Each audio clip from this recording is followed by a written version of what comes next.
All right, so a lot of this work will span 6 decades.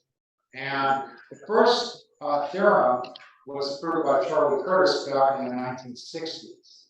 So he said, or actually this theorem says the following. Suppose you have a simple, simply connected algebraic group. Okay, so for example, you could take SLN. And you take the irreducible representations for this finite dimensional Hopf algebra. And it turns out that these representations will actually fit to the algebra. And this has sort of been the basis for a lot of modular representation theory. So it turns out if you take any representation, irreducible representation for G, it's going to be indexed by the highest weight. And what you can do is you can decompose it in terms of its p-adic expansion. And you can write that representation as a twisted tensor product of these representations here. Okay. So that's called Steinberg's tensor product theorem. So the nice thing about modular representation theory is it all reduces down to the Lie algebra as long as you twist by the action of the things. So this picture has been around for quite a long time. You can read about it in, for example, Johnson's representations of algebraic groups as well.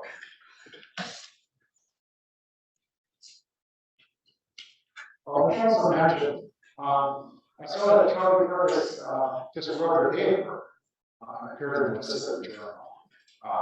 And I think he's 94 years old. They're still writing papers.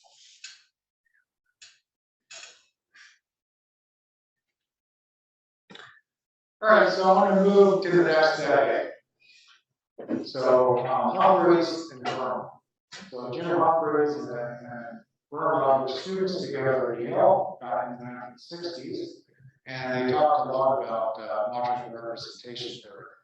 So they were thinking about projective modules. So if you take projective modules with a finite dimensional Hopf algebra, they're indexed by restricted weights. So these Q ones are just projective ones for that finite dimensional Hopf algebra. So you want to ask when those modules can be lifted to G. And this was called the Humphreys-Verma question. Now, it turns out that there are positive answers to the Humphreys-Verma question. So John Ballard, in his thesis in 1978, proved this conjecture as long as P is greater than 3 times the Coxeter number minus 1. So the Coxeter number is just an invariant of the root system. And so for P above a certain bound, it's going to be true. And Jantzen lowered this down to 2h minus 1. And this bound for the Humphreys-Verma question was around for over 30 years until recently. So I'll touch on this at the end of my talk. It would be nice to know whether this Humphreys-Verma question actually holds for all primes. And that's still open. It's an open question whether this question holds without restriction on P.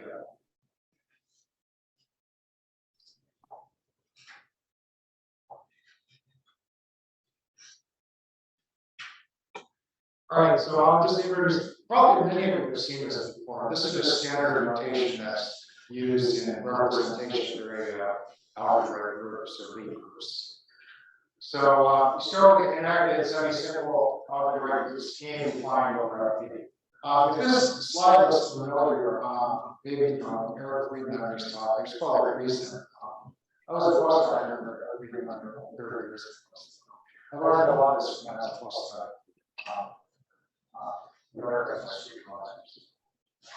Okay. And I know I received the last week in my lectures. Okay, so we start with connected semi-simple algebraic group scheme defined over FP. We take these Frobenius kernels.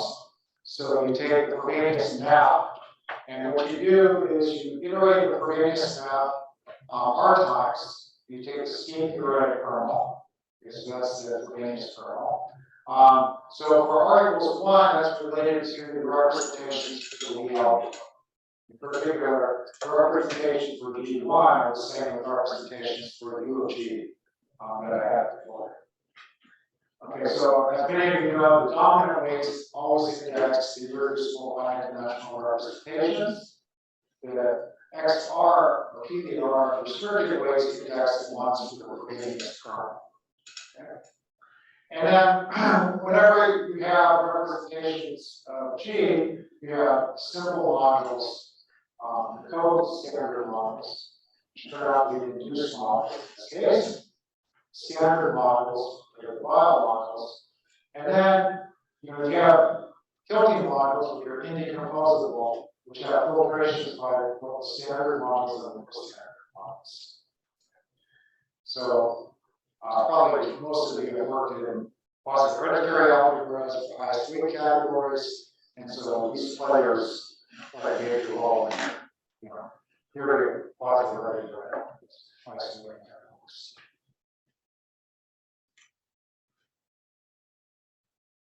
Okay, a little bit more notation. So H is the Coxon number, and rho is the sum of fundamental weights, and then we have a Steinberg representation, STR, which is a particular irreducible representation of highest weight P to the R minus 1 rho. QR will be the projective cover of this irreducible representation. And then a lot of times what we have to do is we'll take a restrictive representation, and then we have to add 2P minus 1 rho to it and add it with a twist with the long element of the bottom. So what you notice is shorter by lambda. Okay. So you sort of take a irreducible or restricted weight over here, when you twist it, you sort of send it out a little bit higher in the dominant region.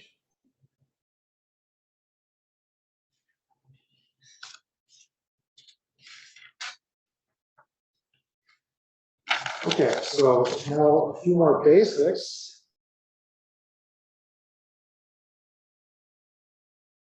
Oops.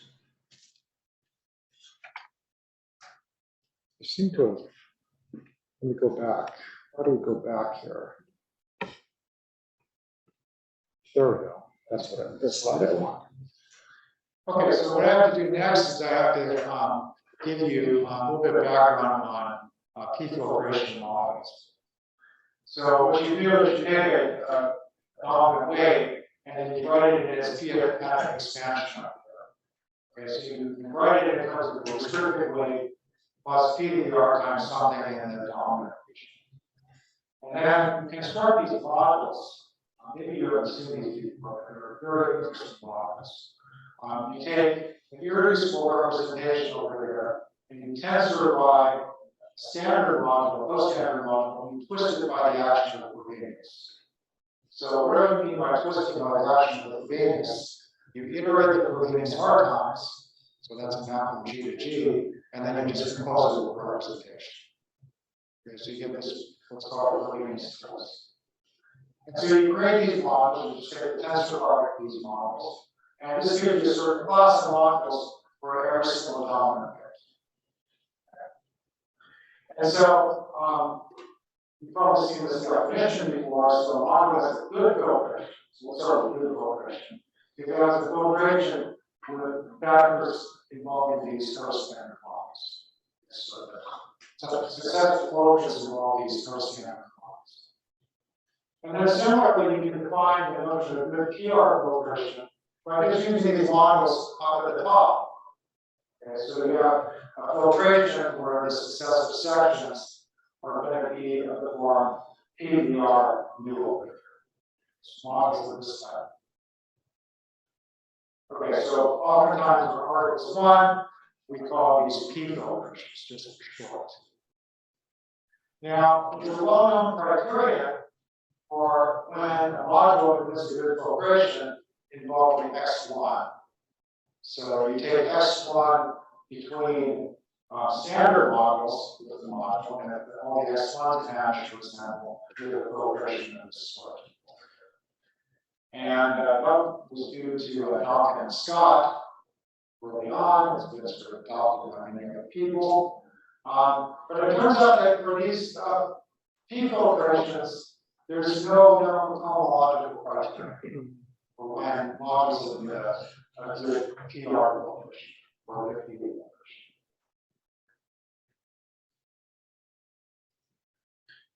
All right, so now I set you up to move to the next decade. So we talked about the 60s, we talked about the 70s, now about the 80s. Right? All right, so in 1980, Jantzen asked the following question. So you take this co-standard module. Now, remember, these co-standard modules have been around since the beginning of time. Right? These are Weyl modules, these are duals of Weyl modules. You know, they have basis in terms of like semi-standard tableau. I mean, the dimension is known, the character is known by Weyl's character formula. So a lot of things are known about dimension of these modules, these Gamma lambdas. But what's not known about them is the structure. So characteristic 0 are irreducible representations, right? And characteristic P, we know very little about structure. In fact, the whole story about ballistic conjecture and Williamson's counterexamples involve the structure of these models. We don't know very much about them. So Jantzen in 1980 asked the following question. He asked, do these models admit a good PR filtration? So can you sort of decompose them more finely by using these PR filtration models that I defined earlier? And it turns out that Particle Scott answered that in the affirmative as long as P is bigger than 2h minus 2 and the ballistic conjecture holds. Now we know this hold even for this down here, but it's actually good to know that maybe this has a chance of actually holding for a P large enough. And actually Anderson proved that this holds, or they holds, as long as P is given by some larger than some quadratic bound with respect to cost.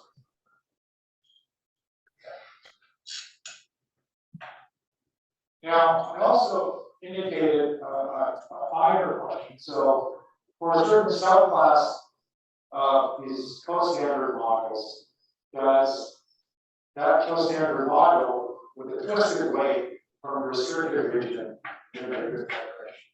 So, I call this Jantzen question with a dagger. Yes, so this will come up later on.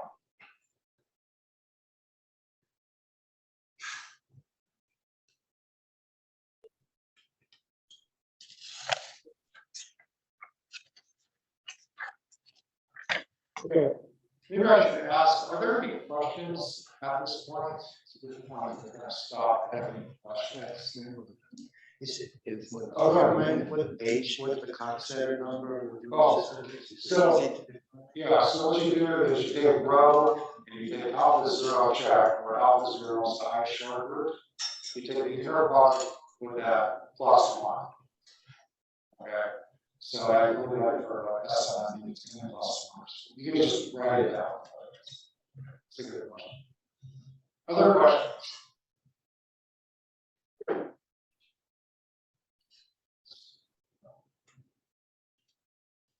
Okay.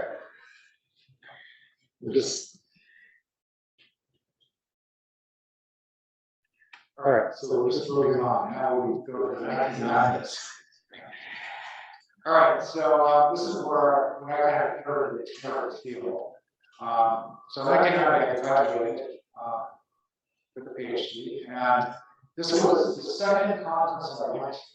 So there's a special semester MSRI on representations of algebraic and finite groups. And this was the second conference during that semester. And this conference made quite an impression on me. There were a lot of really fantastic talks. It was the second conference that I actually attended. And so there were a lot of memorable talks. George Lustig was there, Peter Matthew was there, Klein, Clark, and Scott were there, Jantzen was there, Anderson was there, Donkin. I mean, they all talked at this conference. And so as a younger person, very detailed notes of all these talks. I still have these notes in my on my computer, actually scan them all. And during this conference, Steve Donkin gave a series of conjectures and presented two conjectures. So the one I'm going to call the tilting-off conjecture, or short DTilt conjecture. And the second one was called DFilt. Okay, so we'll go over these kind of terms. So I call this the tale of two conjectures. Now he stated them independent of one another. Okay, so what does the first conjecture say? So the first conjecture says that if I take the projective in the composable module, then I can actually realize it as a description of the tilting module. And the tilting module has highest weight given by the twist of lambda. Okay. And so this answers the Humphreys-Verma conjecture. So if you solve this conjecture, then you found a G module such that the restriction is actually equal to the projective in the composable module. So this is actually a stronger version of the Humphreys-Verma conjecture. All right, so at the same MSRI lecture, Donkin had this conjecture. So he gave a necessary and sufficient condition for when a module emits a good PR filtration. So it says the following. So you take a finite dimensional module, you ask it when it has a good PR filtration, and the statement is that happens infinitely if you tensor by the Steinberg representation. It's kind of magic representation. It has a good filtration. So this conjecture interrelates good filtrations with good PR filtrations simply by tensoring by the Steinberg representation. All right, so I'm going to talk more about these conjectures later on. But first, let me do some basic things. So it turns out that if you look at the filtration conjecture sort of in the opposite direction, it's a very strong statement. That implies Janssen's question. Because if you take the Steinberg representation and if you take a co-standard module, you tensor them together, you actually get a good filtration out of it. Okay? By looking at that too. So that will actually answer you'll see the implication by using that statement.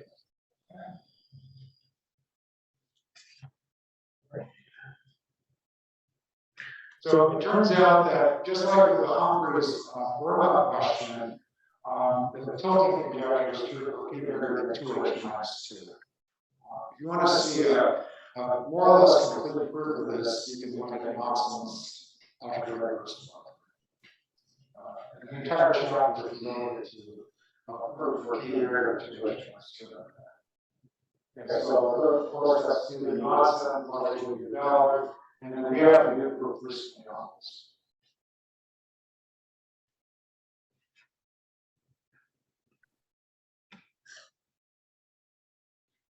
So it turns out that the forward direction for the filtration conjecture is equivalent to a very simple statement. And the simple statement is the following. Whenever you take an irreducible representation with restricted isolate, and you tensor by Steinberg, it will be a tilting module. Okay, so the filtration conjecture is kind of a sort of, it's a little bit complicated statement. In some ways, this is a very easy statement. It's just about irreducible representation tensored by the Steinberg representation. You just want to know whether that's a tilting module. And a couple years ago, I was talking to Steve Donkin about this. And this may have whole people. That would be a really spectacular result. Not many results now are at least that's full without restriction on the file. So it would be nice if we knew this for all. We do know for a large enough people. So the bound is a bound which is 2 lower than the bound up here. So if you take 2h minus 4, then it turns out the filtration conjecture in the forward direction is true.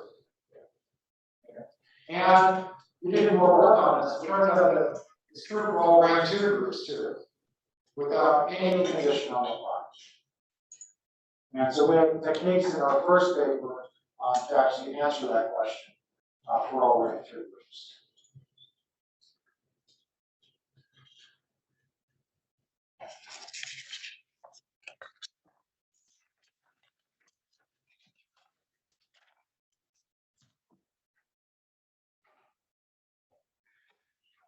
All right. So I presented a bunch of questions and a bunch of conjectures, and now I want to show you how they're all related to one another. Okay, this is actually new work that has happened more recently in the past 10 years. All right, so there's the obvious sort of implication. So if I know the tilting Landau conjecture, I know the answer to the Humphreys-Verma question over here. So that's implication number 4. So one of the first breakthroughs was work that I did with Tobias Kildetoft in actually connecting these conjectures. So we observed the following. So we observed that the tilting Landau conjecture is stronger than the filtration conjecture in the forward direction. As we proved this result, it appeared in 2015. Okay, so number 3, it takes a little work, but I think it would turn out to be a very, very important observation that you can actually connect these conjectures together. And you can play one off of another to get more information. All right. Now, more recently, historically, I should say something else. So when Paul Sobaje was a postdoc at Georgia, I challenged him to connect up the filtration conjecture in both directions with the tilting Landau conjecture. And he was certainly up to the challenge, and he actually proved that if the filtration conjecture in both directions holds, then the tilting Landau conjecture holds. Okay, so the filtration conjecture is the strongest conjecture. If you know that, then everything falls in both directions. And what we did recently was we sort of refined this to get something less strong than the direction, both directions of the filtration conjecture. So if you know this filtration conjecture in one direction, right, which we actually know for all rank 2 groups, and you can answer the Jantzen question dagger.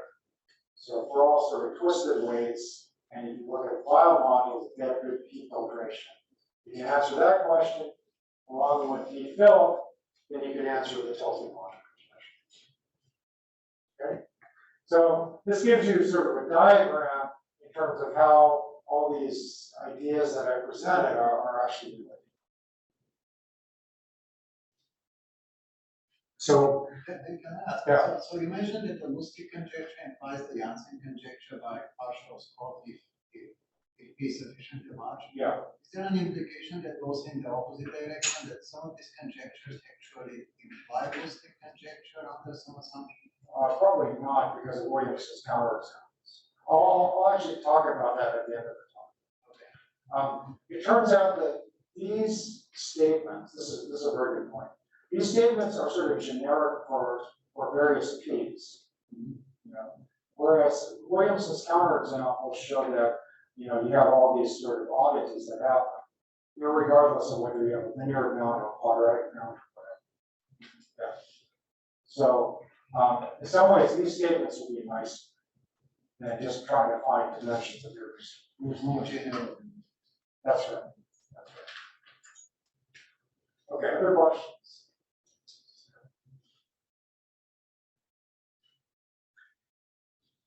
Okay. All right, so this just emphasizes the point of the last slide.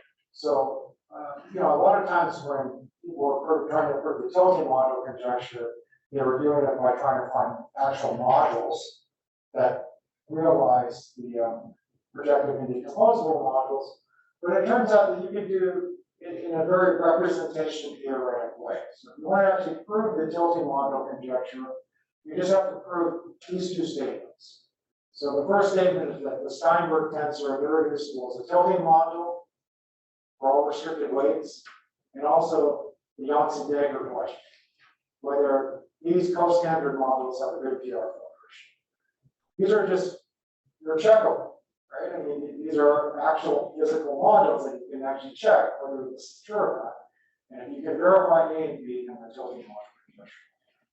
So it gives a very, very down-to-earth way to try to prove the tilting module. And I'll show you an application of this later in the talk.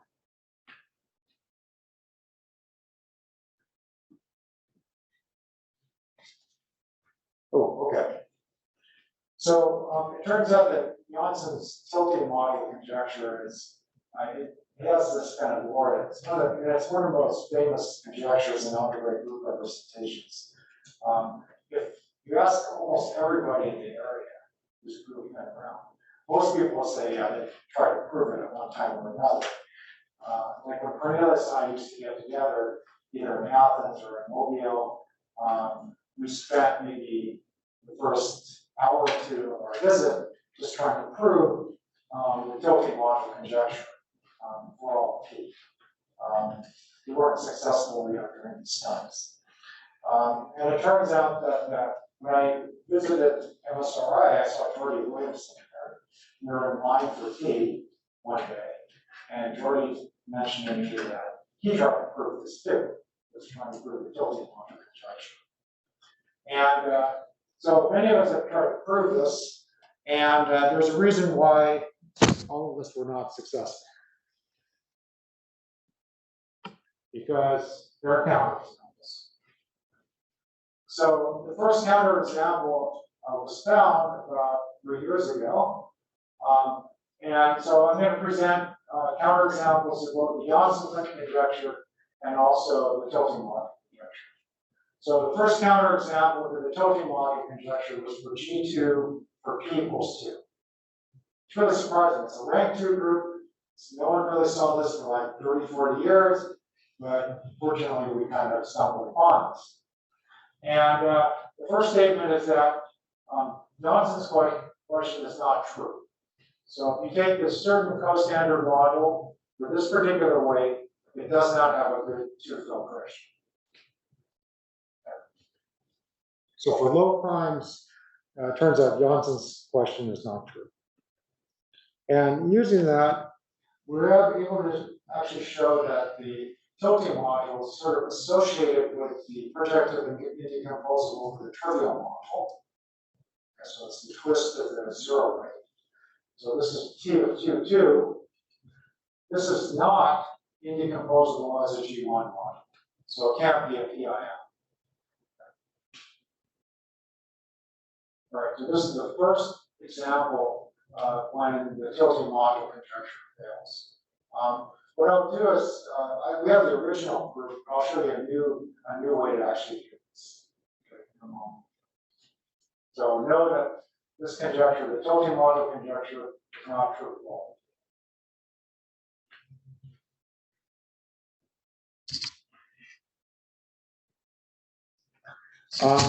So at the time, people were always wondering whether this G2 equals 2 example was just an anomaly. Was this like the only example? Well, it turns out that the story is worse than that. Well, maybe better, I don't know. It depends on what you're reviewing. So it turns out that, that if you take a root system, okay, which is not a type AN or B2, so it turns out for B2, the tilting module conjecture will always be true. Right? For AN, we don't know the answer. So that's still open whether the tilting module conjecture is true for type A. But for all other types, B, C, D, B60, 78, F4, and G2, we actually know that there are counterexamples to both the Janssen question and the tilting module conjecture. And notice that most of this is for bad primes.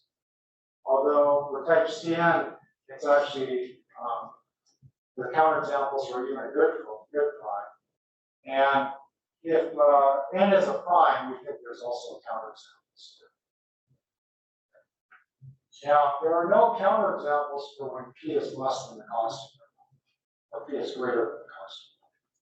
So maybe the tilting module conjecture is still true when p is bigger than the constant. That seems to be the best bound or best conjectural bound now. But sort of below the constant number, then you have lots and lots of counterexamples. All right, so what I'd like to do is I'd like to indicate ways in which we actually show that the tilting module conjecture is not true. And this will actually lead into some interesting facts about X between simple models. So it'll lead into some cohomology. All right, so these statements are fairly simple to understand. So the idea is that if you take a Levy subgroup, and if you know that the tilting module conjecture or the Jantzen conjecture, Jantzen question is not true for the Levies, then it's not true for the big. That's all this really says. So for example, G over here, if the tilting module conjecture holds for G, it has to hold for all Levy subgroups.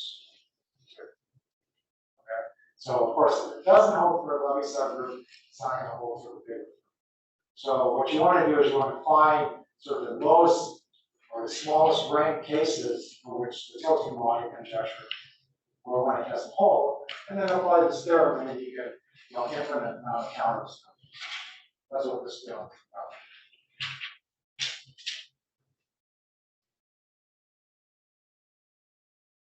about. All right, so that's what we did. So we can reduce down, we have G2 equals 2 as a counterexample. And all you have to do is find counterexamples for these cases, G3, C3, G4, for these primes. And then you could boost things up by using that previous theorem. Okay. And so that's what we did. We showed that in these cases, you don't have the tilting module 2 p minus 1 rho as a projective cover of the trivial module.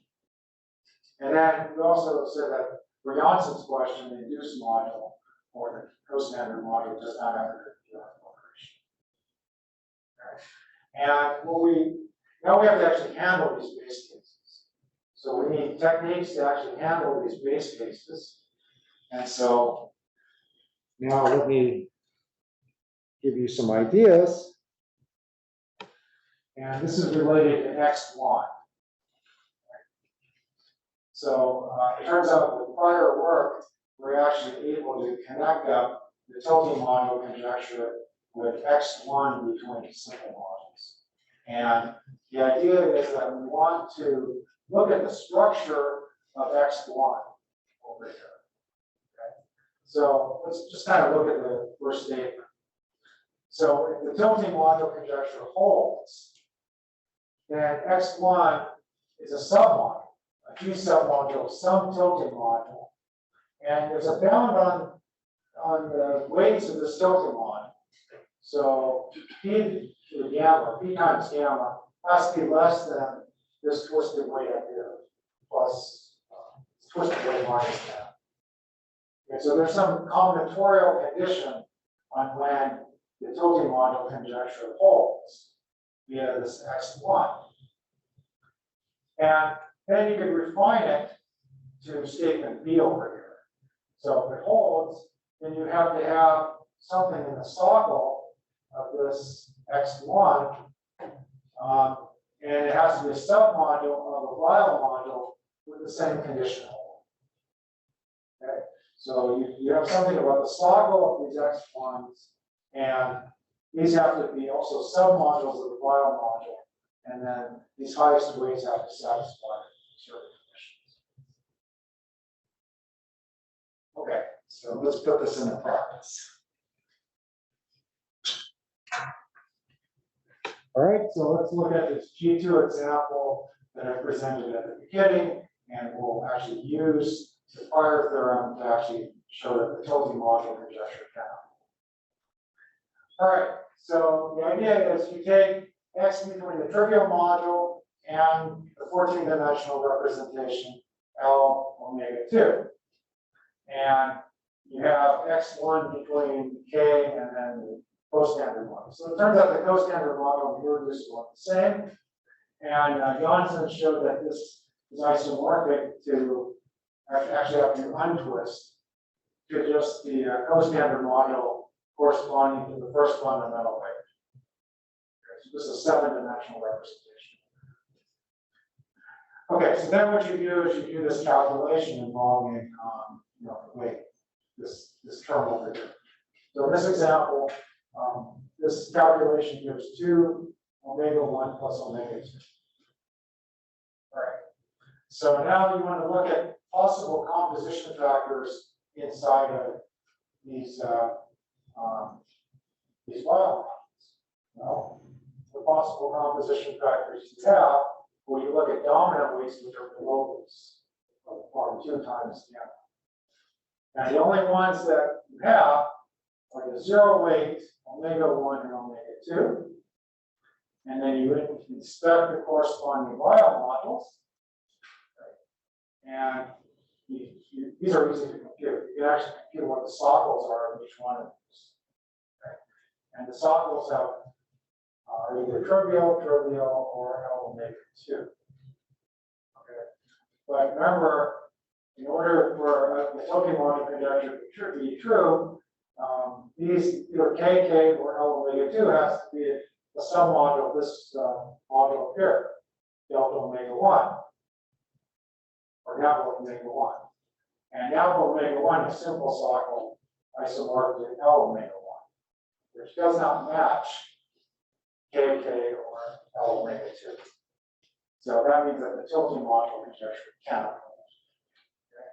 So again, the idea is you take the structure of X1, you know something about it, you know which possible Weyl modules can sort of occur in the tilting module that it's embedded in, and you look at their sockles and it doesn't match up, then you're in good shape.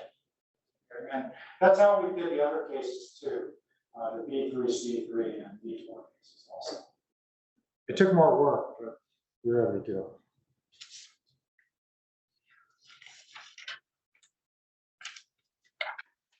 Okay. So, all right. So I told you a lot of bad news. I gave you counterexamples. Now I want to say something about the good news. The good news is that you can actually prove that the tilting module conjecture does hold in various cases. So in rank 2, we're actually able to show that it holds in all cases except for that counterexample when you have G2 and B equals 2. Okay. And recall that we know that the Donkin filtration conjecture in the forward direction holds for all rank 2 groups. So we only have to do a little bit more work. It's not a little bit more work, but it is reduced. Okay, so we know that in order to show this, we need to have the filtration conjecture in the forward direction is true, which we know for all rank 2 groups and also for A3. Okay? So the only thing we have to do is verify the star condition to get this result, right? So we have to actually look at when these costandard modules have a good PR filtration. And once we do that, then we can actually prove this. It's a little bit easier said than done, but it turns out that there are ways to do this.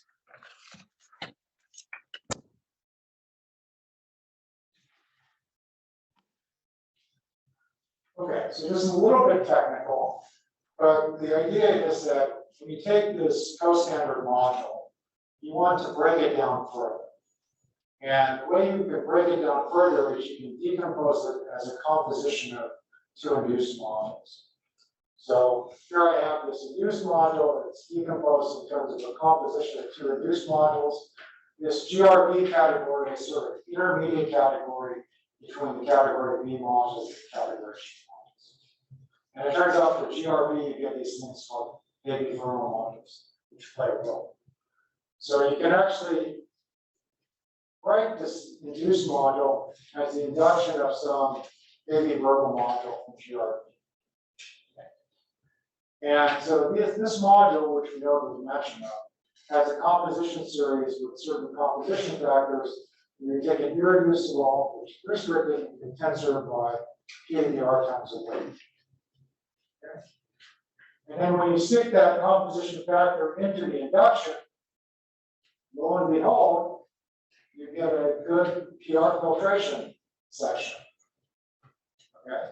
So you may think to yourself, well, I'm kind of done, but you're not, because this induction functor is not exact. It's only left exact. So when you, even though you get these sections, there can be cancellations involved. Okay. So you have to know what happens with R1, for example. And you have to be able to control these R1s. And once you're able to do that, you might have a chance to say that these sections will survive, and you have a good PR filtration by just doing this procedure.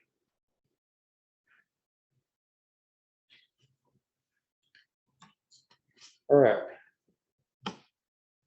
Now, I shrunk the font on this. And the reason why I shrunk it is I didn't want you to read it all. All right, so let's just read the first part and then the last part. So the first part says, you take a filtration of this module here. It's an induced module. And then you want to know when you have a filtration with the induced module, a good PR filtration. So what this theorem says is that you can say that it does when you have like the R1 condition being 0 for various weights. But there are other ways to do this too, using R2 and the way that the composition factors line up. So if you know the positions of the composition factors, you still have a chance, even though R1 may not be 0 all the time. Okay. So this gives you other ways to actually say that you have a good PR filtration here. And we actually needed the full force of this in an example which I'll present later on. Okay, so basically this is a theorem which tells you when you have a good PR filtration. All right. Now, there's some easy things you can do. So it turns out that R1 is not 0 if there's a certain weight condition that holds over here. Okay, it's a weighting condition involving the weight lattice of the Steinberg representation. So in cases like A3 and P equals 2, you can check that this condition does not hold. Okay. So that means that R1 always has to be 0 and you're in good shape. So in type A3, you do the work and the combinatorics and the weight calculations, and you see that R1 has to always be 0. So it turns out in the A3 P equals 2 case, then the Jantzen question dagger is always true. Okay? So that means that the tilting module conjecture is true for A3 P equals 2. And you can do this for various other cases, but not every single case works this way. So a lot of this involved very, very detailed case-by-case analysis. And this was one trick that we used to show that you have good PR filtration. Now, there was a very stubborn case. I'll say very, very stubborn case.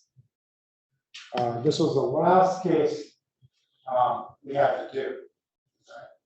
And as I mentioned before, it was very important to find out where these composition factors live relative to the module structure. And it turns out for P bigger than the Coxer number,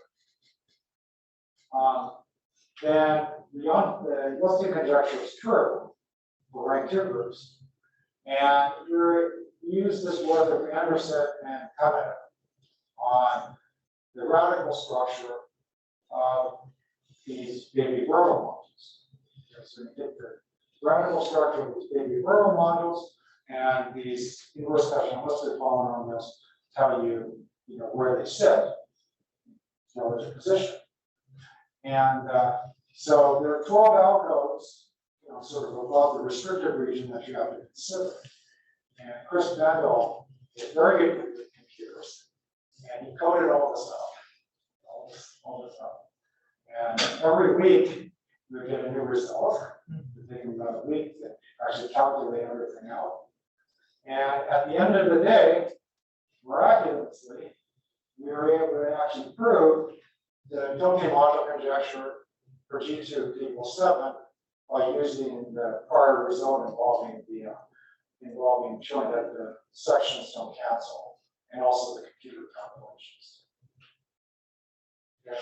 So ultimately, we have to show that delta you have is the p-filtration for mu and restricted.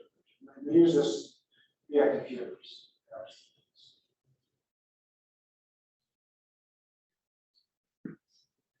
Okay.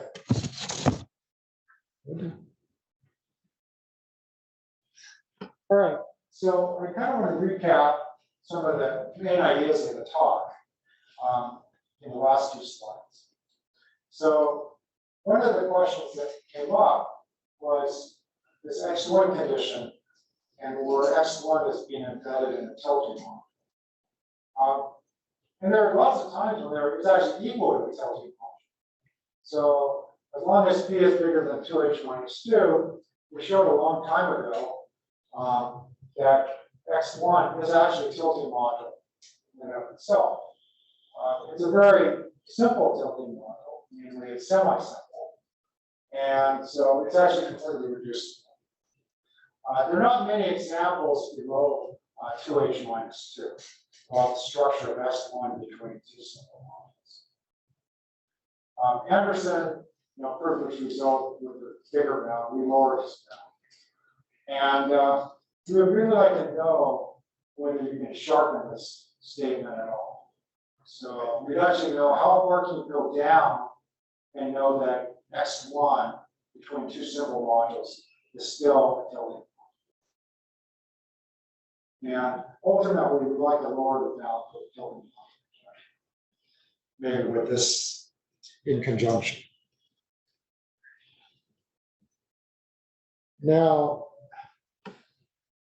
for a long time, we're joking that Jantzen has to change the book now. So for a long time, this 2H minus 2 bound stood as the best possible bound. Now, I mentioned that, let's see, where is it? The filtration conjecture. Tilting. Okay, so this one right here. So part C, we know for 2H minus 4 from prior results that we did. So now it turns out that this 2H minus 4 bound works for all these questions.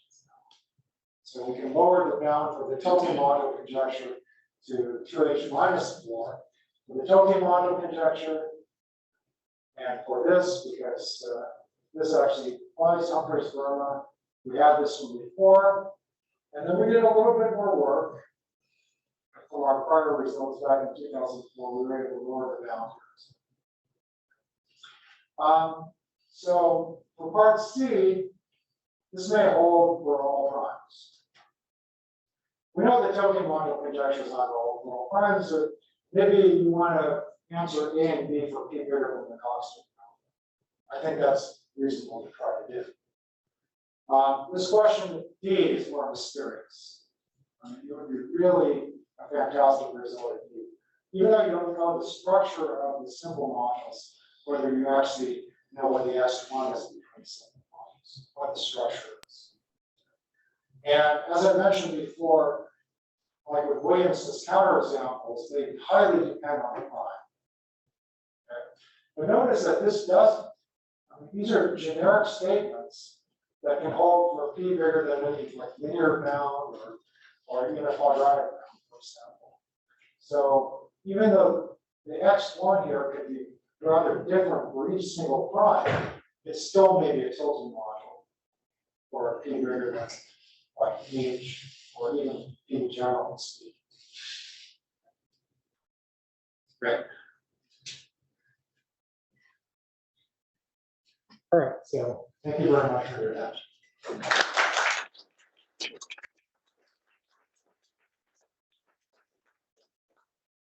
you very much.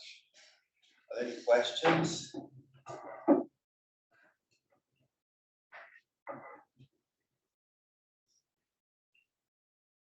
Okay. Yes, no. I can ask one question about slide 16. Slide 16.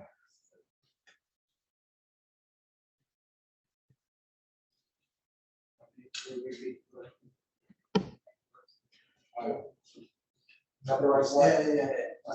So when you basically build counterexamples to the Donkin filtration conjecture, so you build them in very low rank, 2, 3, and 4, and then you propagate.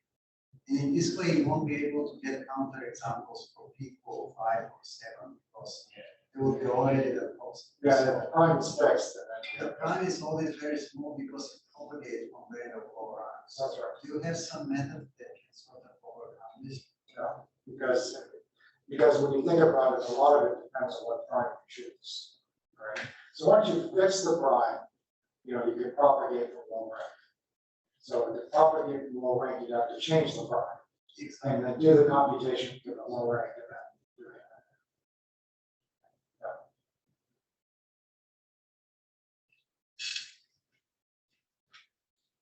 Any other questions? All right, well, let's thank Daniel once again.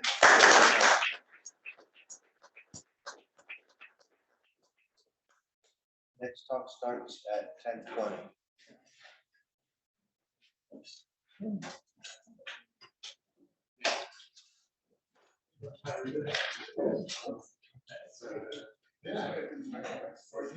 Oh, I didn't realize.